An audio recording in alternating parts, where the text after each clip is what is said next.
Welcome to our Coach's Corner podcast. I'm your host, Eric, and I want to thank you for joining us as we turn up the heat by sharing our thoughts on health and fitness, along with some of our personal fitness experiences.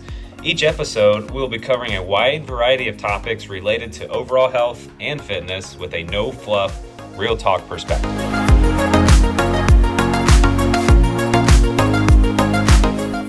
Welcome everyone to episode filled with raw, unedited discussions about how physical fitness is more than just the physical. I'm your host, Dana, and I also have host Eric with me here today.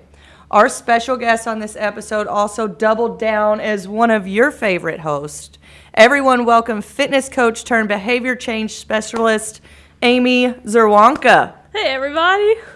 I'm so excited to be here. Are you? You sound excited. I'm so excited. Awesome.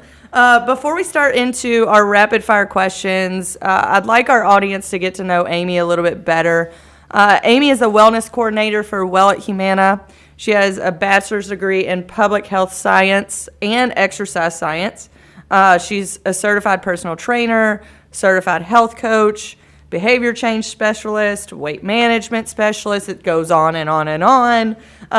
Amy has a strong background in cycling. She was actually a D1 athlete in cycling.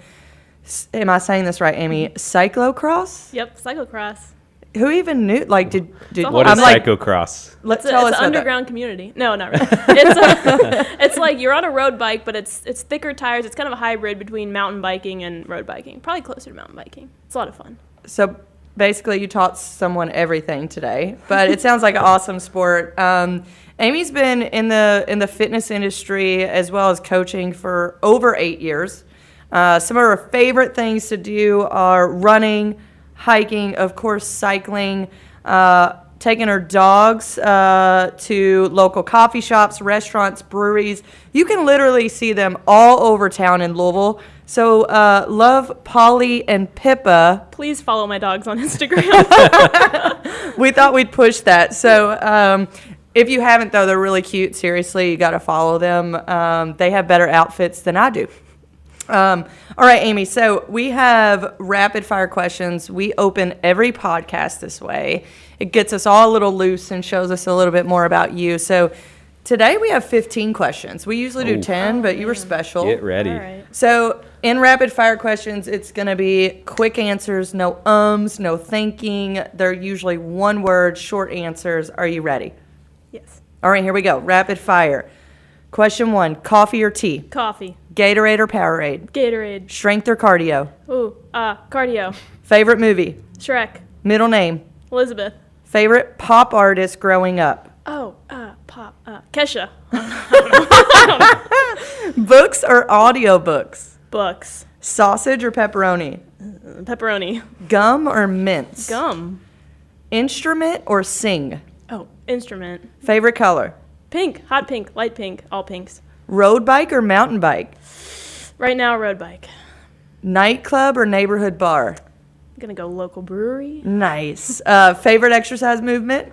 Squats. How many push-ups can you do in a row? I just did them before the 20 in a row from my toes. 20 in a row. And you guys that are listening, I'm going to throw this out there. We got a push-up challenge coming up at Well at Humana next week. So if you want to better your push-ups, hop on in and train with us. So, Amy, thanks for being on today. This is a topic that, I don't know, I'm super passionate about. I'm passionate about a lot of things in fitness, but physical fitness more than the physical.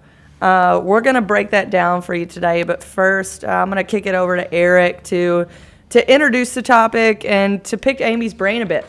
Yeah, so Amy, you said that you did cycling, right, in college, but how did you actually get started in fitness? I'm assuming it predated cycling, right? Oh, yeah. So it's actually a miracle that I ever got into fitness. I was never around it growing up. My parents never worked out. I never saw that. I never saw my mom run. And if you do, you should probably run too, because it's probably someone's chasing her. I played grade school sports, as most people do, like just, because your parents are like, oh, you need something to do after school. So I did softball, volleyball, basketball. Nothing serious. When I got to high school, I was on the crew team. So like rowing, like in the boat, we just rowed on the Ohio. We practiced at the U of L boat club. That's super cool. Yeah, that is it cool. was super Not fun. a lot of people do that. That's yeah, really cool. Yeah, I did that for 2 years, and then they ended up cutting that. I guess it was a real expensive team to have. But I did that for 2 years, and I ran cross country for 2 years. And then also in high school, that was around the time that I started getting involved in cycling. I joined a local junior development team here in Louisville. And how I found that was I have 2 older brothers. They're way older than me, like 16 and 17 years older. I was the bonus child. But one of my brothers was really into biking, specifically mountain biking, and then got into cyclocross. And he signed me up for a couple races, and I would go with him and practice with him. And I got involved with this junior development team, and I loved it. And also, it's not a sport where there's a whole lot of women, so I was able to win a lot of races, and that's how I ended up getting a college scholarship, because there's really not a lot of women in cycling. So women, if you're listening and you're younger, get into cycling, because it's actually really awesome. Great community. So yeah, that's how I got into cycling, and I was always pretty cardiovascularly fit through all this. These are all like heavy cardio sports. So I would like finish up school, go straight to cross country practice, run. My mom would come pick me up, take me home. I would get on my bike and then ride my bike back to the park to meet my development team for a group ride, and then go home. So very cardio heavy. But that's all I really did was cardio stuff. So, and I feel like that's a lot of people too, right? When they think about fitness, they don't really know where to start, and the weight room can be intimidating for a lot of people. So it's almost, it's safe. It's a safe place. Yeah. Like you can walk, you can run. Most learn how to ride a bike when they're little. They may not take it to the collegiate level, right? But they at least know how to do that, and that's all cardiovascular. So, you know, saying that when we're talking about physical fitness, the weight room's included. So, like, how did you ever find yourself in a weight room? Obviously you have, because you're in the fitness industry, but, like, when did you make it there, and did you like it? So, interestingly enough, I didn't set foot in a weight room until college. Again, like all the sports I did were cardio-based, and while strength is super beneficial to all of those things, in grade school levels, and even really at the high school level, at least when I was there, I think they've improved and they add strength stuff in the training now. But like there wasn't weight rooms in high schools, and there wasn't strength training, at least where I went. So I did not see a weight room until college. And I remember getting to college, and we had plans, because it's a cycling team. They give you a plan, and so on my cycling plan, there's like 2 to 3 weight room workouts in there. And I had never been. I remember my first time going down into the weight room. I went to a really small private university in Indianapolis, so like very, very small, like probably high school size. And so the weight room there is not at the same level as, some of your larger universities. Mm-hmm. So just to paint this picture, this weight room is just, you walk into the big like gym facility, you go downstairs, it's in the basement, a small room, low ceilings, and the equipment is very basic, primitive, janky, whatever you want to call it. Like, it had the metal box jumps with like the splintery top where like you can kiss your shins goodbye. I mean, like R.I.P. shins. Already bloodstained. With yeah. The Oh yeah. person. Yeah. They're christened. And just for another example, the strength coach down there. I love the strength coach. This guy's name is Vernon. And we call him Vern, so after workout, we'd be like, oh, yeah, feel the Vern, But I want to hear about Vern. This guy, people that just, they love their job. Just so passionate, live it, breathe it. I think this guy, like, slept down there. I think he just lived down there, always down there. Coolest guy, giant, huge, jacked, ripped. Anyway, so we didn't have an abductor machine, that one where you, like, squeeze your thighs in and out. Yep. So Vern, this big meaty dude, we would sit on a bench and he would just come over and squeeze our legs together and we would have to push against them, and that was the adductor machine. And even like the big cycling dudes with their tree trunk legs, like none of the guys on the team could even push this guy's hands apart while he's just like casually like holding your legs together.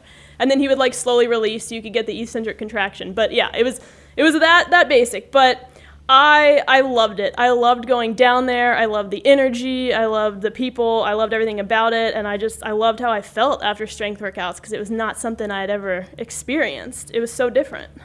I feel like with strength training, there's a feeling that you don't get from anything else, right? And not even necessarily how much you sweat, because let's be honest, like all of us are after a sweat sometimes. Some people aren't, but like you feel a really good workout after you sweat.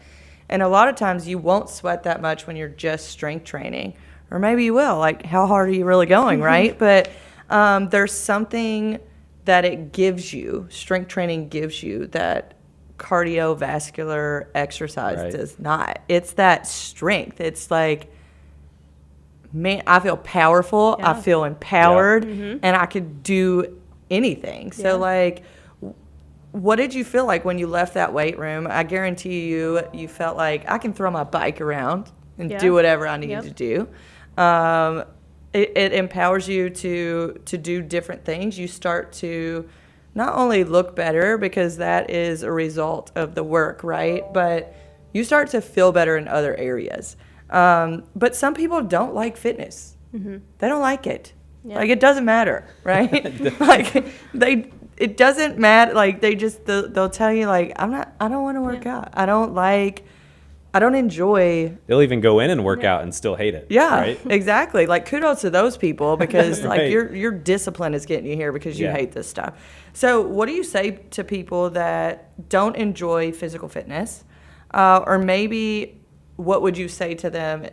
Like, why is it important to do physical fitness, even though they don't enjoy it? Yeah. Well, importance, that's separate. But just people that say that they don't enjoy it, and I do, like, still, like, working down the fitness center, people come down and just say, like, oh, I just don't like it. It's just not for me. I would say try it again with an open mind, especially if it's been a few years. You don't have to write yourself off as that person that doesn't like exercise, or I just don't work out. That's just not me. Like, why? Why does that have to? Why are you tied to that mindset? Why is that not you? And, you know, you don't have to, just because you tried running a couple years ago and you hated it, that doesn't mean that you're not going to like a spin class, or you're going to hate a dance class, or Pilates, or bar, or incline walking, or weightlifting. There's so many other things out there that you can try. And really, if you're unsure where to start, I definitely recommend asking a coach.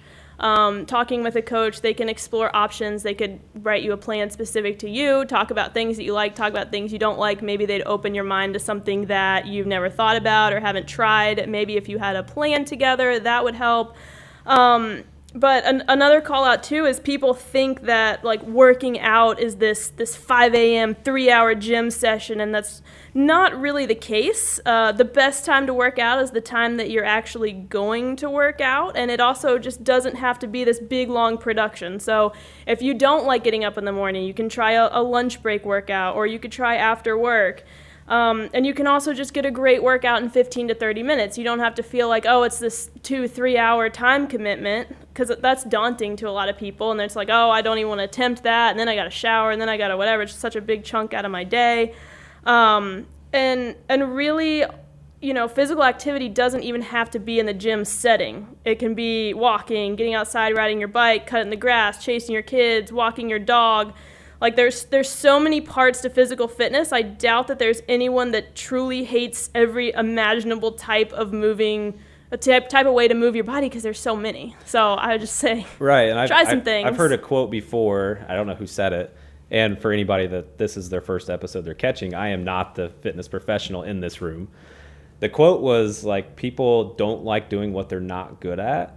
And this kind of hit home with me, because I used to not be able to do a single pull-up, right? And they're hard. And when you get good at it, you start to do one, then you're like, oh, I can do two. I'm going to keep going and keep going and keep going. And then you gradually start liking it. It's so true. Like, so this just hit me out of the blue, is like, I am the fitness professional in the room. Okay. And this can relate to maybe some people that are listening in. Like, in the role that I have now, I have to do a lot of reporting. So I have to do Excel spreadsheets, like, end of month reporting, all of that stuff, right? I do not like it. That is not my passion. That's not what I enjoy, but it's one of those things I need to do, right? And people, like, they do need physical fitness. You can say you don't like it, but you need it. That's like hard fact.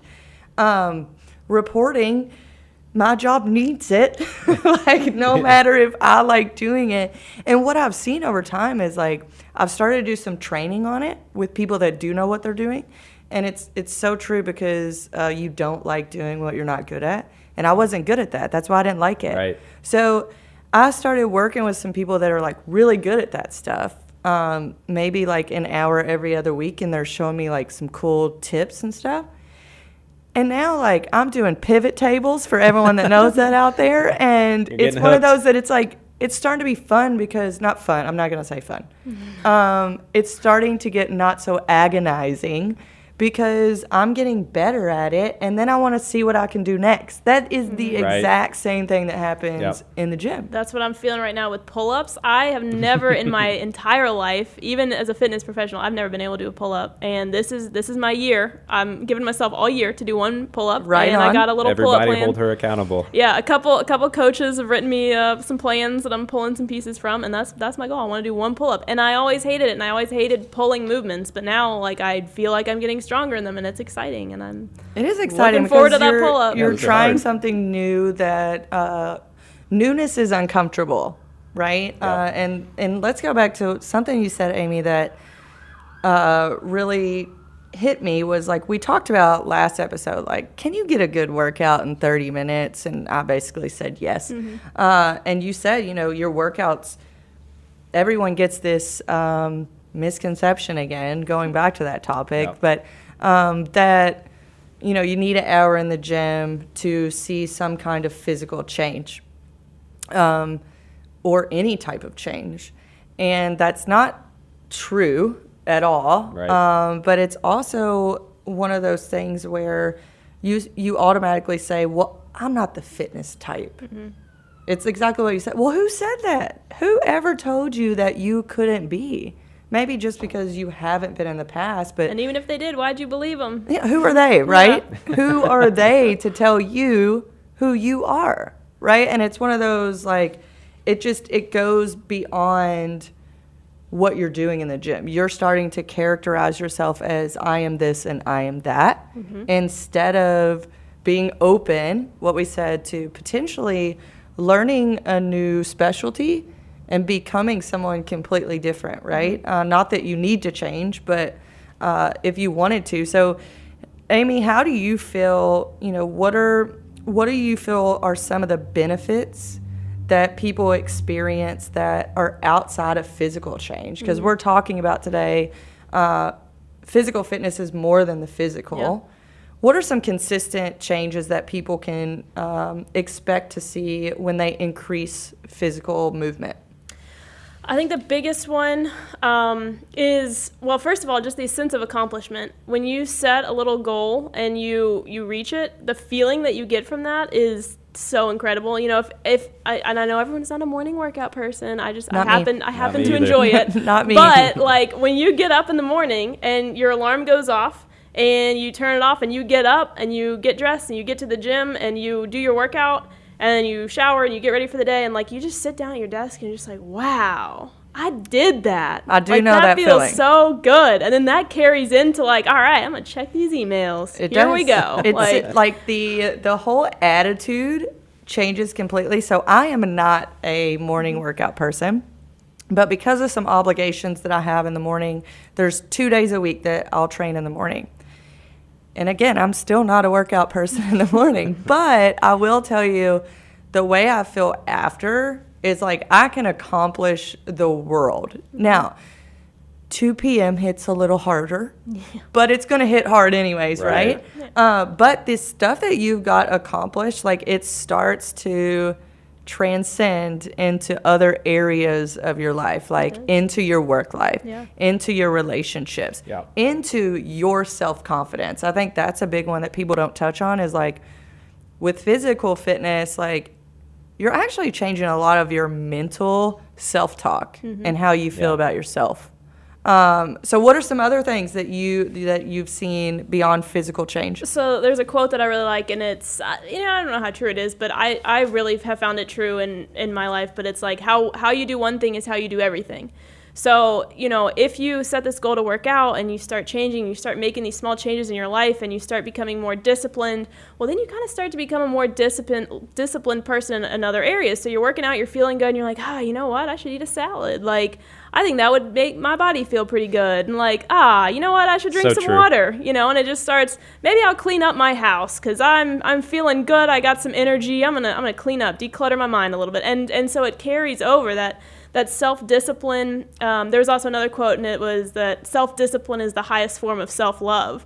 And it's interesting because when you are repeatedly keeping promises to yourself, think about how much better you feel about yourself than if you are repeatedly not keeping promises to yourself and slipping up in all these areas, you know. So you skip your workout, you hit snooze, you roll out of bed, you grab a Pop-Tart or something, you show up at work. They're so good. I'm not hating on Pop-Tarts. Pop-Tarts. You know, Okay, carry on. Yeah, it just kind of like your whole day just goes a little downhill, and you feel bad. Like, you know how you feel. So people that have tried to work out and you've missed workouts, you know that feeling of like, man, I missed that workout. Yeah. Like, and you're it's like, you could have done slightly it. soul crushing. It's like, and Right, it's that just the guilt. opposite. yeah. The Like- guilt comes in hard. Oh, like, it does. And it's one way or the other because, like, okay, last Saturday, on my way home Friday afternoon, it's been a long week. I'm supposed to work out Friday afternoon.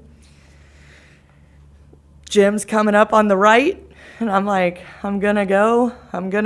Nope, not going. Drove straight past it, went straight home, and then I convinced myself that, oh, it's fine. I'll work out tomorrow morning, Saturday morning. Do that It is- so often. It is my one day to sleep in, okay? I'm like, oh, I'll work out Saturday.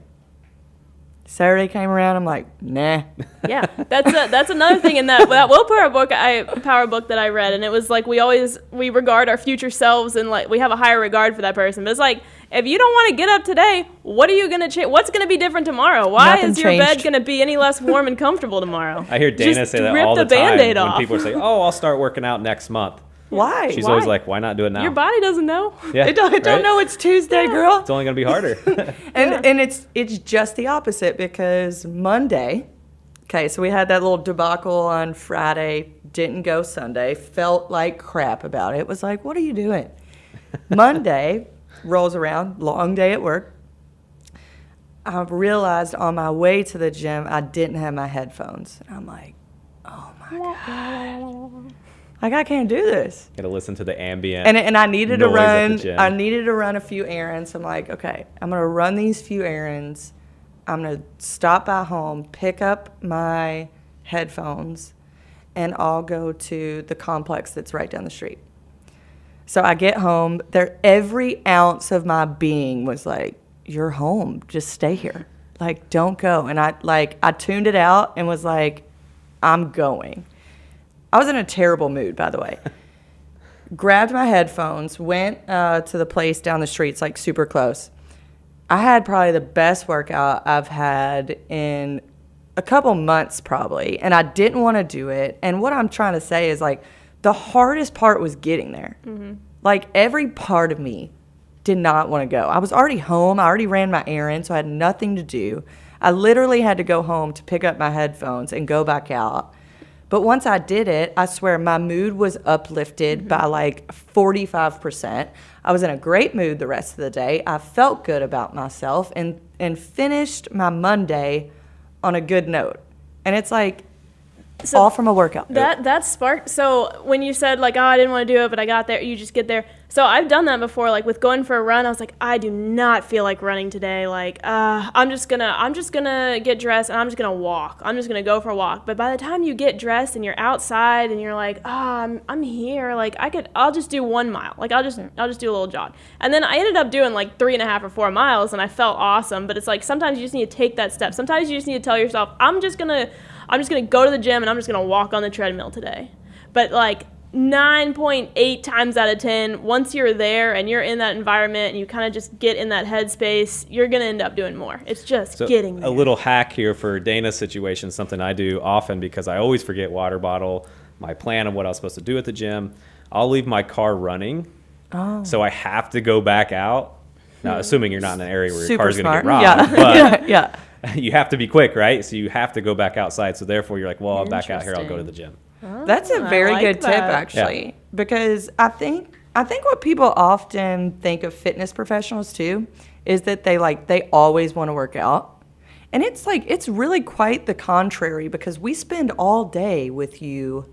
Yeah. Planning see other that. people's workouts Yeah. in The a last gym. thing I wanna do Really, the last is thing I want to stay here do and is work go out. work out myself or stay at my job and work out.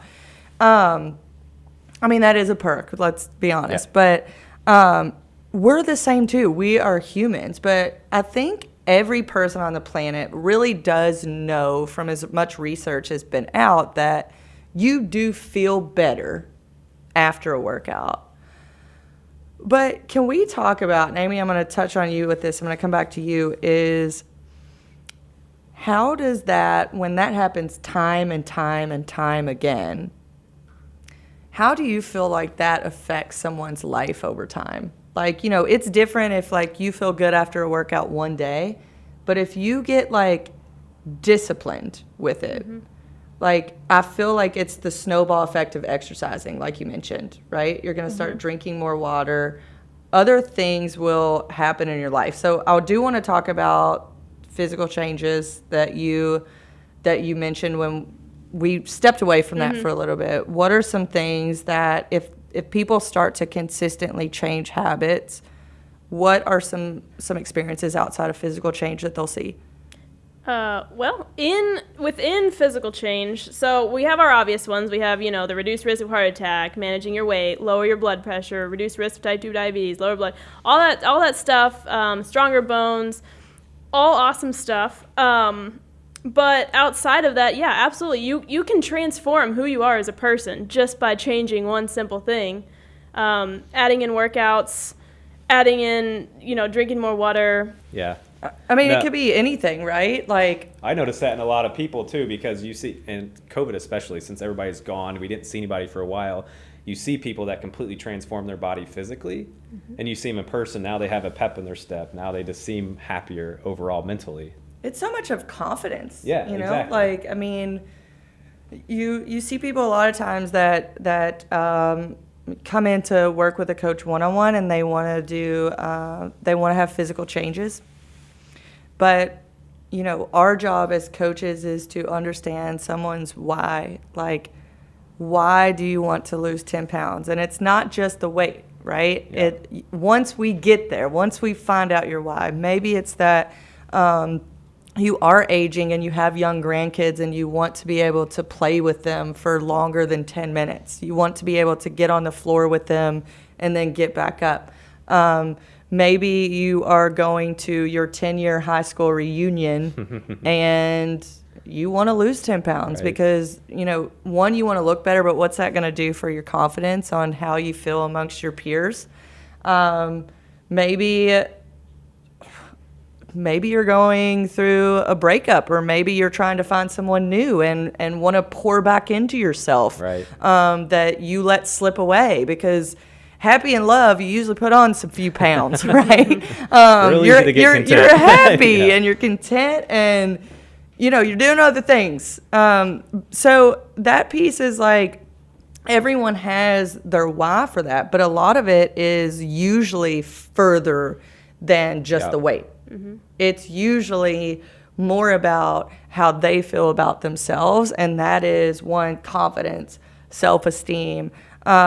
Something I know we talked about, like the domino effect of like what one good habit can do, and it's the Yeah. same with bad habits. But 1 year before summer, my brother plays recreational sports. He doesn't like work out at all, but he was still heavily involved in recreational sports. But he wanted to tone up a bit, right? But he's a person that doesn't like the gym. So I challenged him for 30 days. He had to do 100 push-ups a day. So and mind you, like, he still played recreational sports. So he was capable of doing that. He did not have to do them in any order. He could do them in clusters. He could do them one at a time for all I cared. So about a month goes by, and I check in on him frequently. I'm like, you doing your push-ups? He's like, yep. He didn't tell me, like, anything else. Yep. So a month later, I see him, and I'm like, holy cow. He lost 15 pounds. I'm like, how'd you do that? He was like, well, I started getting really good at push-ups, so I added 50 squats a day. And then we were just eating trash food, so I started to clean that up. And he was like, and then I felt great, so I had so much more energy, like I started to do other things. And it's like, it's those things that once you input some form of like physical activity, the way you start to feel will be enough to start to transcend in positive ways in Right. other areas of your life, whether it be mentally. A lot of people that get really in depth with fitness and change their life, they start to get really spiritual. So it's all type of ways that fitness is not only about you getting buff or you losing weight. Like, it actually changes how you live your day to day. And I don't think that's like really talked about a whole lot. You hear a lot of influencers too that are big into public speaking and all that. That's like the only reason they work out is because they know it makes their mind that much stronger to where they can get up on stage, not be scared, and deliver a sharp message. For sure. And like, Amy, I want to ask you, from being someone that wasn't in like a lot of weight rooms, let's say growing up, was around sports, then in college got exposed to Vern, and Vern sounds awesome. Like, I think everyone needs a Vern. If to they like, have a machine now, it should be named Vern. Yeah. yes, Oh, to that'd be like awesome. just to build your passion. Like, passionate people, they give you passion for like what they have passion Yeah. about, right? But how do you feel like that type of training had an effect on outside factors more than physical for you personally? For me, a lot of confidence. I had never done weights before, was not used to those body changes. I was seeing muscles popping out that I didn't even know existed at that time. Like, I was getting little shoulders. I was looking cute in my yoga pants. Heck like, yeah, girl. Go like on, things girl. were plumping out. Like, so a lot of confidence. No idea what that's like. So yes, confidence. Also, just feeling stronger, being able to do things that I hadn't before, like even just carrying more groceries at one time, whatever that, I could feel the strength in my body. I felt firmer. I just felt like a tight unit of a person. I don't know. It was really cool. I'd never felt that. And being able to do things and see also those changes in the gym, being able to do more push-ups, being able to squat heavier weights. It's cool to have like a measurable metric in watching your strength grow. Yeah. So like when you're adding those weights on there, and it's an interesting way because there's not a whole lot of things in life where we can see measurable improvements, because a lot of it's mindset, some of it's subjective. But when you're adding more weight on there and you're hitting that depth, that is like you're You getting can't those see the reps. fat like melting off your body. Yeah, But you can yeah, see those yeah, you extra can feel plates it. being added. Yep. Yeah. I mean, you can weigh yourself, but True, but still, that's not even weight. That's right, not even a metric, right. because muscle weighs more than fat, and you Look can at your look great. clothes. Like, Yep. muscle's more Yep. dense. Like, your clothes are going to start fitting a little bit different. I think for me, it was weird. I've been exposed to physical fitness really all my life.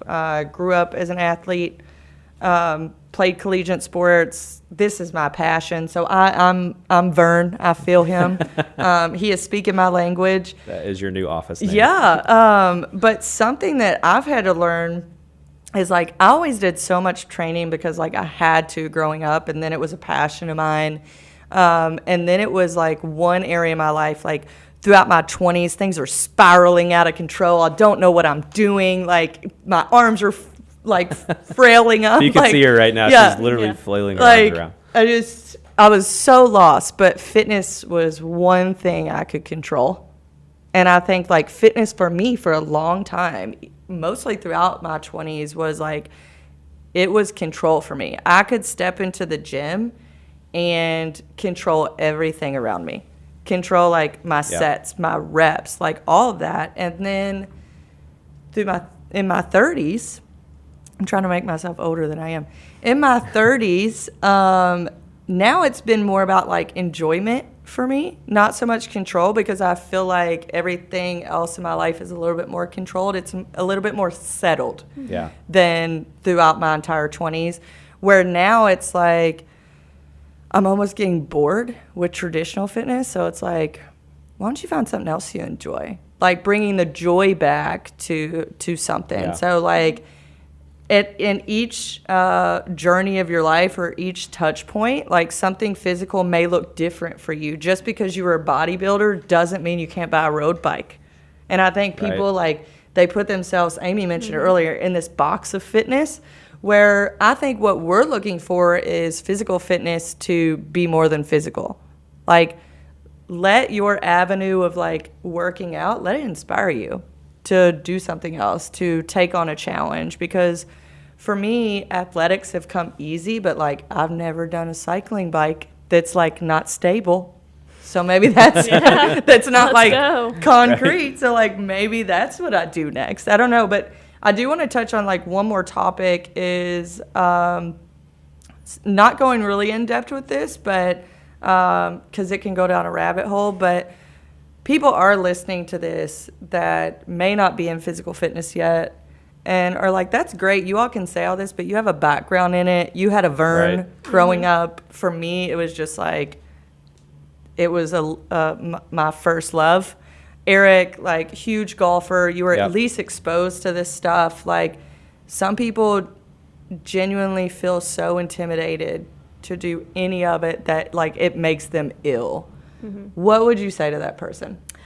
To remember that you deserve to be in that gym and specifically in that weight area just as much as Chad throwing around 500 pounds. Like, you deserve to be there. I love the name Dude, Chad. Chad throws around, like, he just seems like a powerhouse. You feel like Chad is just slanging weights. He is, just left and right. Can we get one of those fathead stickers and put up on just the put wall Chad. and call Chad? Yeah. Well, you deserve to be there as much as this metaphorical Chad.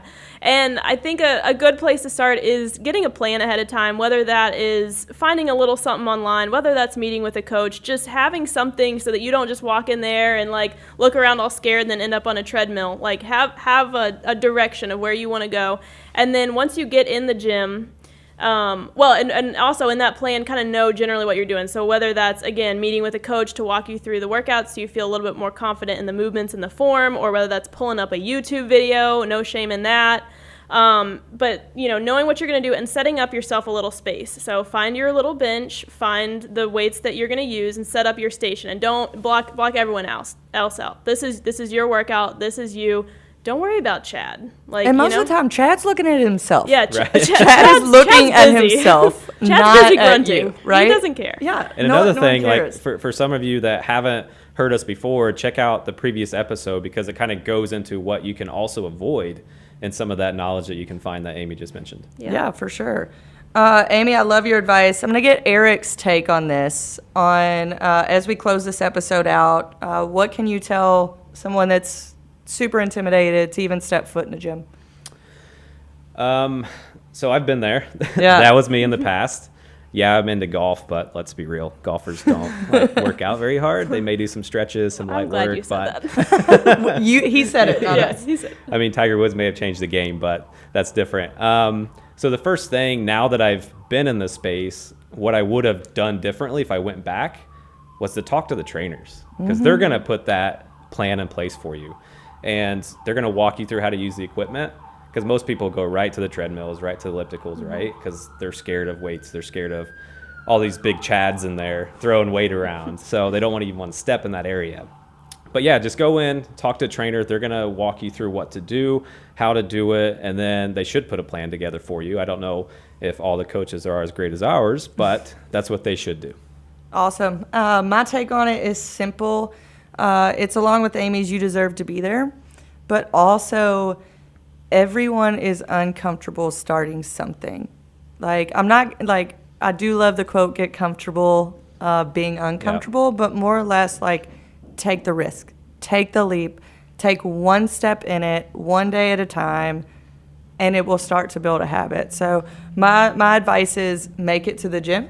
That's it. Nothing else. Just make it there. Just show up. And then, you know, hopefully it starts to build a habit and things start to change in all aspects. You allude to this a lot, Dana, and that's even if you go there, you walk for 5 minutes, that's 5 minutes more than you did prior. Exactly. Right? Progress. And one more thing to remember, too, everyone started as a beginner. Sure, like, some people started as a beginner when they were 12. Some people started as a beginner when they're 50. But everyone has been there. Everyone knows that. This is you. This is about you and for you. Focus on that. Amen. Thank you, Amy, for enlightening us today and talking in our episode, Physical Fitness More Than Fitness. Appreciate you being here, Amy. Guys, thanks for tuning in. Catch us next time where we're deep diving into nutrition. Ooh. And that's that could be scary. That's a big topic. So the title of that, Fundamentals of Nutrition, Why Meal Plans Fail. Let's learn about it. We'll talk about it on our next episode. Thanks again, Amy, for being here. Thanks for having me, guys.